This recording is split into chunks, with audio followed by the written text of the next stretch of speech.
Hello everyone, welcome back to the class. तो guys, हम लोग पिछले क्लास में मटेरियल कॉस्ट स्टार्ट किए थे, जिसमें हम लोग मटेरियल प्रोक्योरमेंट प्रोसीजर को पूरा देखे थे। बहुत ही अच्छे से समझे थे कि कैसे हम लोग मटेरियल को परचेज करते हैं। हम लोग उसी को आज आगे करेंगे। आज हम लोग देखेंगे जो हम लोग परचेज करके लाए हैं उसका वैल्यूएशन कैसे करते हैं। वैल्यूएशन ऑफ मटेरियल परचेज आज हम लोग का टॉपिक है। ठीक है, चलो स्टार्ट करते हैं आज का video. So let's get started.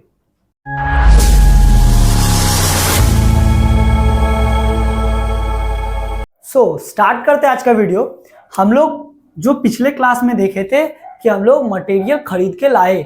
अब मान लेते हैं हम लोग सप्लायर से मटेरियल जो है 10 रुपीज पर केजी के हिसाब से खरीदे हैं। 10 रुपीज पर केजी के हिसाब से खरीदे हैं। अब उस मटेरियल को मेरे गोडाउन तक पहुंचने में बहुत सारा खर्चा होगा ना। रास्ते में मेरे को कुछ टैक्सेस लगा होगा, है ना, मेरे को कुछ चार्जेस लगा होगा, है ना, और तो और अगर कोई मेरे को डिस्काउंट मिला होगा। ठीक है, तो ये सब जो है, ये सब जो चार्जेस है, डिस्काउंट है, टैक्सेस है, तो ये सब तो खर्चा हुआ होगा ना मेरा। तो क्या हम अपने बुक्स में 10 रुपये पर केजी ही रखेंगे? जो रेट है वो 10 रुपये पर केजी रखेंगे? नहीं रखेंगे। इसको या तो मेरे को बढ़ाना होगा, घटाना होगा, जो भी कुछ करना होगा, रिवाइज करना होगा। तो इस रिवाइज को ही हम लोग बोलते हैं वैल्यूएशन ऑफ मटेरियल परचेज।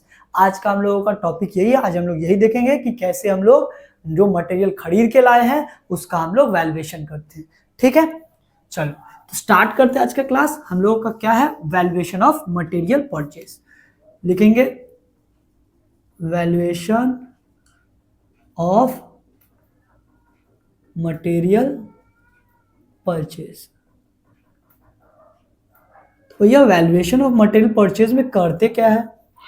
तो सिंपल सा चीज होता है, कुछ भी करना नहीं होता। वैल्यूएशन ऑफ मटेरियल परचेज में जो हम लोग मटेरियल खरीद के लाए, जिस रेट पे खरीद के लाए होंगे, अब हम लोगों को देखना है कि मेरा एक्स्ट्रा खर्चा क्या क्या हुआ है, एक्स्ट्रा क्या क्या चार्जेस लगा है। उसको हम लोग को या तो मेरे को एडअप करना पड़ेगा, जो मेरा जो भी कॉस्ट लगा उस पर एडअप करेंगे, या फिर उसमें से डिडक्ट करेंगे। ठीक है, आज हम लोग वही देखेंगे कि क्या क्या मेरे को उस वैल्यू में ऐड ऑन करना है और क्या क्या वैल्यू उसमें से डिडक्ट करना है। ठीक है, ये वाला देखेंगे आज हम लोग। तो उसमें सबसे पहला आता है कि अगर मेरे को ट्रेड डिस्काउंट मिला होगा तो क्या करेंगे? क्या बोल रहे हैं? सबसे पहला क्या होता है? ट्रेड डिस्काउंट को क्या किया जाएगा? अगर मेरे को जब हम लोग सामान खरीद रहे थे उसमें ट्रेड डिस्काउंट मिला है तो उसमें क्या किया जाएगा? अगर, याद रखना हिंदी में लिख रहे हैं, अगर इनवॉइस में नहीं दिखाया हुआ है, क्या बोले? इनवॉइस में अगर नहीं दिखाया हुआ है कि ट्रेड डिस्काउंट दिया हुआ है तो वी हैव टू डिडक्ट। हम लोगों को क्या करना होगा? डिडक्ट करना होगा, माइनस करना होगा। ठीक है, उसमें से लेस करना होगा। ट्रेड डिस्काउंट अगर इनवॉइस में नहीं दिया हुआ है, इनवॉइस जो हम लोगों को मिला है उस इनवॉइस में शो नहीं किया हुआ है कि ट्रेड डिस्काउंट मिला है, तो हम लोगों को अपना वैल्यू से उसको माइनस करना होगा, डिडक्ट करना होगा। ठीक है, दूसरा, ट्रेड डिस्काउंट के बाद होता है कैश डिस्काउंट। क्या होता है? Cash discount. भैया कैश डिस्काउंट को ना इग्नोर मारते हैं। क्या करते हैं? इग्नोर मारते हैं। मतलब कैश डिस्काउंट हम लोग माइनस नहीं करते। कैश डिस्काउंट हम लोग माइनस नहीं करते। कैश डिस्काउंट का कोई भी एंट्री मत करना। ठीक है, तीसरा, सब्सिडी ग्रांट। अगला क्या होता है? सब्सिडी या ग्रांट। मतलब बहुत सारे चीजों में, बहुत सारे बिजनेस में गवर्नमेंट क्या होता है, परचेज करने के लिए गवर्नमेंट उस बिजनेस को बढ़ावा देने के लिए कुछ ग्रांट देता है, कुछ पैसा का मदद करता है। ठीक है, अगर ऐसा तुम्हारे प्रोडक्ट के साथ हुआ है, तुमको खरीदने के लिए गवर्नमेंट कुछ पैसा दिया है, तो भैया वो पैसा तो तुमको मिल चुका है, तो इसको डिडक्ट कर देना। क्या करेंगे? Deducted from cost price. जो भी हम लोगों का कॉस्ट प्राइस होगा, जो भी हम लोगों का कॉस्ट प्राइस होगा, लेट से हम लोग 1000 kg 1000 kg ऑफ राइस खरीदे हैं 50 करके, तो हम लोगों का 50,000 का कॉस्ट आया, ठीक है। और मेरे को गवर्नमेंट इस 1000 kg राइस खरीदने के लिए 10,000 रुपये ग्रांट दिया। क्या दिया? तो हम लोगों को ग्रांट का पैसा माइनस करना है और मेरा एक्चुअल जो कॉस्ट आएगा वो 40,000 आ जाएगा, ठीक है। वो मेरा एक्चुअल कॉस्ट कितना आ जाएगा? 40,000 है। तो जो भी ग्रांट होगा याद रखना, उसको हम लोग क्या करना है? डिडक्ट करना है फ्रॉम कॉस्ट प्राइस, ठीक है। ये तो हुआ कुछ डिस्काउंट्स का बात, डिस्काउंट्स है, सब्सिडी है, ये सब अगर होता है सबको डिडक्ट करेंगे। सिर्फ याद रखना कैश डिस्काउंट को इग्नोर मारते हैं, इसको कुछ भी नहीं करना है, ठीक है। चौथा, इसके बाद अब आते हैं, ये तो मेरे को सप्लायर के पास गए थे, तो सप्लायर से जब सामान खरीदते डिस्काउंट सब कुछ वहीं मिल गया। आगे जब आए रोड पे आए, तो सबसे पहले हम लोगों को रोड पे आने से भैया रोड का टैक्स देना पड़ता है, या फिर जिसको हम लोग टोल टैक्स बोलते हैं, टोल टैक्स देना पड़ेगा, टोल टैक्स देना पड़ेगा। तो टोल टैक्स बेसिकली क्या होता है? सामान को लाने का खर्चा होता है मेरा, तो वो तो देना पड़ेगा। तो वो अगर देना पड़ेगा तो वो खर्चा मेरा एड ऑन हो जाएगा। क्या हो जाएगा? इंक्लूड करेंगे, एड ऑन करेंगे कॉस्ट प्राइस में, add on to the cost price. याद रहेगा, जो हम लोगों का रोड टैक्सेस है उसको हम लोग कॉस्ट प्राइस पे क्या करते हैं? ऐड ऑन कर देते हैं। क्यों? क्योंकि मेरा जब सामान लाने लाए तो वो तो खर्चा मेरे को करना पड़ा ना। क्यों करना पड़ा? सामान को लाने के लिए करना पड़ा। तो उस वो जो खर्चा हुआ होगा टोल टैक्स, उससे मेरा कॉस्ट प्राइस बढ़ जाएगा उतना से, ठीक है। रोड टैक्स के बाद आता है बेसिक कस्टम ड्यूटी। अगला क्या होता है? Basic custom duty. Basic custom duty क्या होता है? बेसिक कस्टम ड्यूटी मतलब अगर हम लोग माल को इंपोर्ट करते हैं, इंडिया के बाहर से इंपोर्ट करते हैं, तब हम लोगों को कस्टम में पैसा देना पड़ता है, टैक्स देना पड़ता है, इंपोर्ट ड्यूटी देना पड़ता है, तो उसको हम लोग कस्टम ड्यूटी बोलते हैं। तो भैया ये भी ऐड ऑन करना होगा मेरे को कॉस्ट के साथ, add on to the cost price, ठीक है। हम लोगों का जो कॉस्ट प्राइस होगा उसमें जोड़ देंगे। छठा होता है जीएसटी, जिसमें तीनों आ जाता है, आईजीएसटी, एसजीएसटी और सीजीएसटी। ध्यान से समझना जीएसटी का क्या गेम है। जीएसटी, पहला बात, अगर जीएसटी मेरा हुआ है तो जीएसटी देना मेरा दायित्व नहीं है। जीएसटी कौन देता है? जो कंज्यूमर होता है, जो कंज्यूमर होता है वो हम लोगों को टैक्स देता है, वो हम लोग सरकार तक पहुंचाते हैं, ठीक है। तो जो जीएसटी होता है ना वो कंज्यूमर देता है, इसीलिए तो हम लोग ऐड ऑन कर देंगे कॉस्ट प्राइस पे, ठीक है। क्या करेंगे? ऐड ऑन कर देंगे कॉस्ट प्राइस पे। बट याद रखना, अगर हम लोगों को एसजीएसटी, सीजीएसटी, आईजीएसटी का क्रेडिट मिलता है, इसको हम लोग बोलते हैं इनपुट क्रेडिट। क्या बोलते हैं? Input credit. जब हम लोग जीएसटी पढ़ेंगे, फिफ्थ सेमेस्टर में हम लोगों का इनडायरेक्ट टैक्स है, जीएसटी है, फिफ्थ और सिक्स्थ में है, देखना पड़ेगा। इनपुट क्रेडिट मिलता है। इनपुट क्रेडिट का मतलब होता है जब हम लोग परचेस करते हैं, अगर हम लोग जीएसटी होल्डर होते हैं तो हम लोगों को उसका इनपुट क्रेडिट मिलता है, ठीक है। तो अगर वो इनपुट क्रेडिट मिला है तब हम लोग ये जो जीएसटी है तब ये ऐड ऑन नहीं करेंगे, तब ये ऐड ऑन नहीं करेंगे। ऐड कब करेंगे? जब ये बोला रहे कि इनपुट क्रेडिट हम लोगों को नहीं मिलता तभी। अगर स्पेसिफिकली बोला रहे कि यहाँ पे जीएसटी जोड़ना है तभी जोड़ेंगे, नहीं तो नहीं जोड़ेंगे, ठीक है। अगला सातवां, अच्छा ये हुआ टैक्सेस। पहला हम लोग डिस्काउंट्स देखे, हम लोगों को अलग अलग तरह का डिस्काउंट मिला, सब्सिडी मिला, जिससे मेरा वैल्यू कम हो गया। उसके बाद टैक्सेस देखे जिसके वजह से वैल्यू बढ़ गया। अब देखेंगे रास्ते में आते हुए मेरे को कुछ ना कुछ लॉस हुआ होगा, पेनल्टी दिया होगा, हम लोगों को किसी न किसी तरह का पेनल्टी देना पड़ा होगा, उसका हम लोग क्या ट्रीटमेंट करेंगे।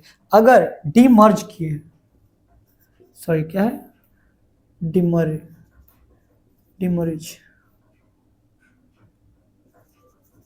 डीमरेक का मतलब होता है, जो भी इसका प्रोनाउंसिएशन एक बार देख लेना, भैया गलत बोल रहे हैं, भैया गलत बोल रहे हैं, डीमरेक जो भी है, तो ये जो है ये बेसिकली इसका मतलब क्या होता है, इसका मतलब होता है कि ऑफलोडिंग करने में,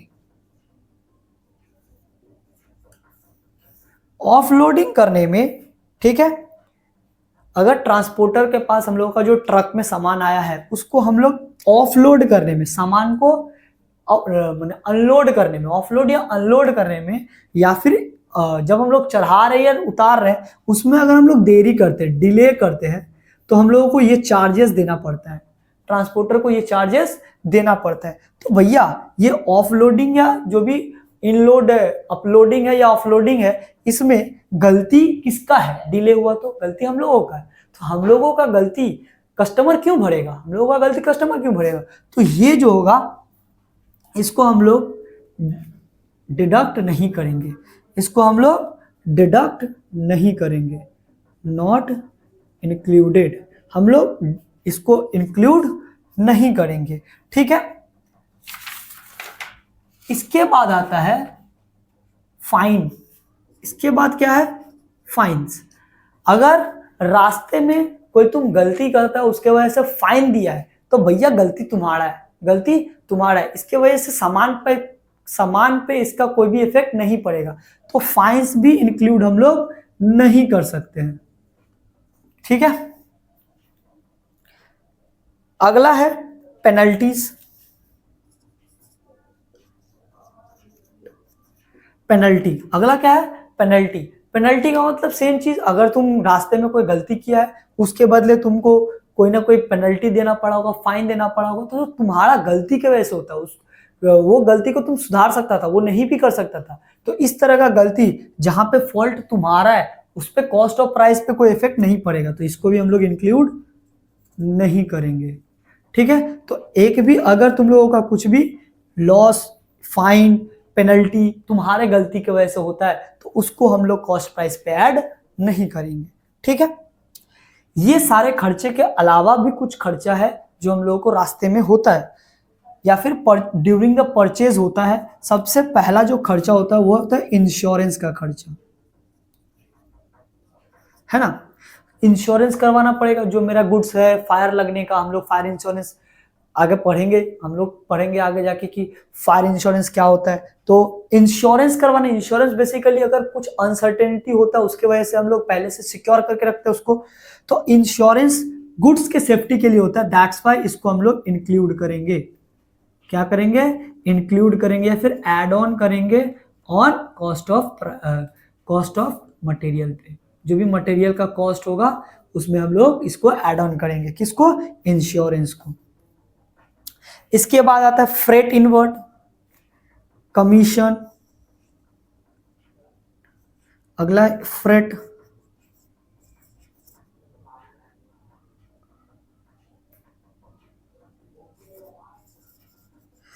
कमीशन, फ्रेट सब एक ही चीज है। कमीशन अगर हम लोग परचेज करने के लिए मैनेजर को कुछ कमीशन देते हैं तो ये भी ऐड ऑन होता है। फ्रेट लाने का जो भाड़ा है उसका भी हम लोगों को ऐड ऑन करना पड़ेगा, ठीक है। इसके बाद दो चीजें हैं जिसको हम लोगों को ध्यान से समझना है। पहला लॉस है, पहला क्या है, लॉस। लॉस दो तरह का होता है, एक है नॉर्मल लॉस, एक है एबनॉर्मल लॉस। एबनॉर्मल लॉस, एक है नॉर्मल लॉस, एक है एबनॉर्मल लॉस। अब नॉर्मल लॉस क्या होता है, एबनॉर्मल लॉस क्या होता है समझना। नॉर्मल लॉस और एबनॉर्मल लॉस, नॉर्मल लॉस का मतलब होता है वो लॉस जो होना है, जो होना है, जिसको हम लोग रोक नहीं सकते। जैसे मान लो हम लोग तेल मंगवा रहे हैं, हम लोग एक बड़ा सा टंकी में तेल मंगवा रहे हैं, अब जब हम लोग 1 टन या फिर 500 केजी जो भी हम लोग मंगवाएंगे तो उसमें 10 केजी 50 केजी वो क्या होगा, चिपक जाएगा, है ना, टैंकी में या टैंक में चिपक जाएगा, वो हम लोग अब खोद के तो नहीं निकाल सकते, तो वो उस तरह के लॉस को हम लोग नॉर्मल लॉस बोलते हैं। और वो क्या होता है, जो रिमेनिंग या गुड क्वांटिटी होता है वो एब्जॉर्ब कर लेता है। इसको करते कैसे हैं, लेट से हम लोग 50,000 5,000 लीटर तेल मंगवाए थे 100 रुपया करके, कितना करके, 100 रुपया करके, मतलब मेरा 5 लाख का बिल बना होगा, मेरा 5 लाख का बिल बना होगा। और मेरा 100 kg ना नॉर्मल लॉस है, क्या हुआ, 100 kg नॉर्मल लॉस है। तो 100 kg जो नॉर्मल लॉस है, तो अब उस 100 kg में 100 kg जो है वो नॉर्मल लॉस है, तो मेरा बचा कितना, अगर 100 kg नॉर्मल लॉस है तो मेरा बचा कितना, 4,900 kg बचा हुआ है ना। मतलब एक्चुअली मेरे पास कितना ऑयल आया भैया, 4,900 kg ही ऑयल आया, जबकि हम लोग 5,000 kg मंगवाए थे, ठीक है, और जिसके लिए मेरा 5 लाख का खर्चा आया था। अभी तो मेरे पास आया 4,900, जबकि 4,900 अगर हम लोग 100 करके करें तो यहाँ मेरा 4,90,000 रुपया ही आ रहा है, 10,000 का तो नुकसान हो जाएगा। चूंकि ये नॉर्मल लॉस है, ये नॉर्मल लॉस है, दैट्स वाई यहाँ 4 लाख नहीं, 4,90,000 का अमाउंट हो जाएगा, 5 लाख रुपया, ठीक है। मतलब मेरा पर केजी बढ़ जाएगा, जिसको बोलते हैं एब्जॉर्ब कर लेना। जो गुड क्वांटिटी है तो मेरा 102.5 रुपया आता है, ठीक है। तो अब क्या हुआ, ये जो गुड क्वांटिटी मेरा 4,900 जो गुड क्वांटिटी था वो अपना 2-2 रुपया करके सब एब्जॉर्ब कर लिया। तो नॉर्मल लॉस में याद रखना, in case of normal loss जो गुड क्वांटिटी बचता है वो सारा का सारा जो कॉस्ट होता है वो अपने में एब्जॉर्ब कर लेता है, वो सारा खर्चा खुद उठाता है, ठीक है, सारा खर्चा सब मिलके उठाता है। अब नॉर्मल लॉस के केस में, अब नॉर्मल लॉस के केस में ये होता है कि लॉस भैया रोका जा सकता था, लॉस को रोका जा सकता था। इसी का एग्जांपल अगर लेते हैं तो 100 kg अगर एबनॉर्मल लॉस होता है तो ये जो 100 kg एबनॉर्मल लॉस हो गया, इसका जो 10,000 रुपया है वो पीएनएल में चल जाएगा, 10,000 का मेरा लॉस हो जाएगा, और उन 4,900 kg का प्राइस 4,90,000 में ही हमको बेचना होगा। वो जो 10,000 रुपया वो मेरा लॉस होगा, क्योंकि वो एबनॉर्मल लॉस है, हम लोग उसको रोक सकते थे। नॉर्मल लॉस को रोका नहीं जा सकता था, इसीलिए जो रिमेनिंग जो गुड क्वांटिटी था वो सारा का सारा कॉस्ट को एब्जॉर्ब कर लिया। एबनॉर्मल लॉस के केस में ये नहीं होगा, ठीक है। ये वो लॉस का एंट्री। अगला है cost of container, cost of containers. अब समझना कॉस्ट ऑफ कंटेनर क्या होता है। देखो दो चीजें हैं, एक तो होता है जो इसको हम लोग रिटर्न कर सकते हैं, जिसको हम लोग रिटर्न कर सकते हैं, दूसरा होता है जिसको हम लोग रिटर्न नहीं कर सकते। अगर कॉस्ट ऑफ कंटेनर जो कंटेनर का रिटर्नेबल है, जिसको हम लोग रिटर्न कर सकते हैं, तो रिटर्न का कोई भी कॉस्ट हम लोग नहीं इंक्लूड करते, कॉस्ट इंक्लूड नहीं करते। इन केस ऑफ रिटर्नेबल, अगर रिटर्नेबल कंटेनर है, अगर वो रिटर्नेबल कंटेनर है तो उसका कॉस्ट हम लोग उसका कॉस्ट इंक्लूड नहीं करेंगे, क्योंकि रिटर्न हो जाएगा, मेरे को पूरा वापस पैसा मिल जाएगा, तो हम लोग कॉस्ट में इंक्लूड नहीं करेंगे, ठीक है। एक होता है अगर रिटर्नेबल नहीं है, ये रिटर्नेबल नहीं है, अनरिटर्नेबल है, ठीक है, अनरिटर्नेबल नॉन रिटर्नेबल है, नॉन रिटर्नेबल कंटेनर है, ठीक है। तो in case of non returnable container ये पूरा का पूरा जो कॉस्ट ऑफ कंटेनर है वो कॉस्ट प्राइस के साथ ऐड ऑन हो जाएगा। बात समझ में आया। अगर हम लोग को कंटेनर रिटर्न नहीं मिलेगा तो भैया पूरा का पूरा ऐड ऑन कर देंगे कॉस्ट के साथ, ठीक है। अगर कंटेनर जो है रिटर्नेबल है बट एट लोअर प्राइस, मतलब मान लो कंटेनर का दाम 10 रुपया करके है और वो जब हम लोग रिटर्न करते हैं तो वो रिटर्न के समय मेरे को 7 रुपया करके देता है, मतलब जो 3 रुपया का है वो कंटेनर का कॉस्ट हम लोगों को कॉस्ट प्राइस के साथ जोड़ देना है। मतलब जो भी लोअर प्राइस, मतलब जितना में बिक रहा है, लेट से कंटेनर का दाम 10 रुपया है और ये मेरे को वापस करते टाइम 7 रुपया ही दे रहे हैं, तो जो 3 रुपया करके पड़ेगा जितना भी कंटेनर होगा सारा का कॉस्ट ऐड ऑन हो जाएगा। सिर्फ कितना करके होगा, 3 रुपया करके होगा, 10 रुपया करके नहीं होगा, वो सिर्फ 3 रुपया जो एक्स्ट्रा बचता है उसको हम लोग ऐड ऑन कर देते हैं। तो ये था हम लोगों का कॉस्ट ऑफ कंटेनर। तो इतना कुछ का हम लोगों को एंट्री करना है वैल्यूएशन ऑफ मटेरियल परचेज में। हम लोगों को जब भी वैल्यूएशन ऑफ मटेरियल परचेज बोलेगा तो हम लोग अगर उसमें ट्रेड डिस्काउंट है तो उसको क्या करेंगे, डिडक्ट कर देंगे। अगर इनवॉइस में नहीं दिखाया हुआ तब कैश डिस्काउंट को इग्नोर करेंगे, सब्सिडी ग्रांट को वही डिडक्ट करेंगे। ये में सेम है, अगर इनवॉइस में दिखाया हुआ तो हम लोग को दिखाने का जरूरत नहीं है। रोड टैक्स को ऐड करेंगे, बेसिक कस्टम ड्यूटी को ऐड करेंगे, जीएसटी, आईजीएसटी, एससीजीएसटी, एसजीएसटी सारा ही ऐड होता है, बशर्ते तुमको इनपुट क्रेडिट ना मिला हो तब, ठीक है।